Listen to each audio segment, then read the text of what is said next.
मित्रांनो, बिग बॉसच्या घरामध्ये आत्ताला इथं नॉमिनेशन आणि कॅप्टन्सी टास्क झाला आहे, ते पण शॉर्टकट वाल्यासाठी. म्हणजे मित्रांनो, तुम्हाला माहीत असेल की शॉर्टकटमध्ये इथं सोनाली, रुचिता, करण, दीपाली, तन्वी आणि जे नाही का प्राजक्ता हे 6 कंटेस्टंट होते. या 6 जणांमध्ये पॉवर चेंबर ओपन केलं होतं. त्यामध्ये दोघाला जाऊन नाही का तिथं टास्क करायचा होता आणि त्यासाठी ते पॉवर की महत्वाची होती. पण मित्रांनो, तुम्हाला माहीतच असेल रुचितानं ते की नाही का एका छोट्याशा बेटमुळे करणला दिली होती आणि करणनं ते चाबी रुचिताला देण्यास सक्त मनाई दिली होती.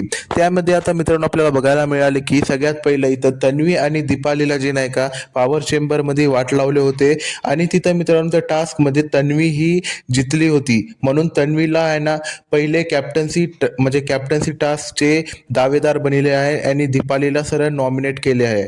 आणि दुसऱ्या बारीमध्ये मित्रांनो इथं प्राजक्ता आणि करण सोनावणेला मध्ये वाट लावलं होतं पॉवर चेंबरमध्ये. तिथं मित्रांनो करण सोनावणेने ते टास्क खेळलाच नाही, समजा ते बजर दाबलंच नाही आणि प्राजक्ताला नाही का सेफ करून तिला कॅप्टन्सी टास्कचे दावेदार बनले आणि स्वतः नॉमिनेट झाला. पण मित्रांनो इथं रुचिताकडे की नव्हती, यामुळे रुचिताला सरळ नॉमिनेट करून इथं मित्रांनो सोनालीला तिसरे कॅप्टन्सी टास्कचे दावेदार बनलेले आहेत बिग बॉस कडून. इथं आपल्याला बघायला मिळालं आहे की मित्रांनो की रुचिता जे नाही का खूप जास्त रडत पण होती आणि म्हणजे त्या करणच्या समोर ना तिनं पाया पण पडत होती आणि खूप जास्त रडत पण होती. पण करणनं ते काही दिलं नाही आणि बिग बॉसनं करणला एक गुड न्यूज बी दिली.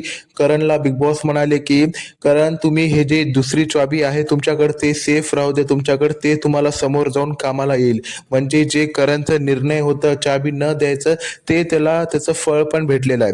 वेल मित्रांनो, याबाबत तुम्हाला काय वाटतंय कमेंटमध्ये तुमची राय नक्की सांगा. भेटूया पुढच्या व्हिडिओमध्ये. तोपर्यंत bye bye and take care मित्रांनो.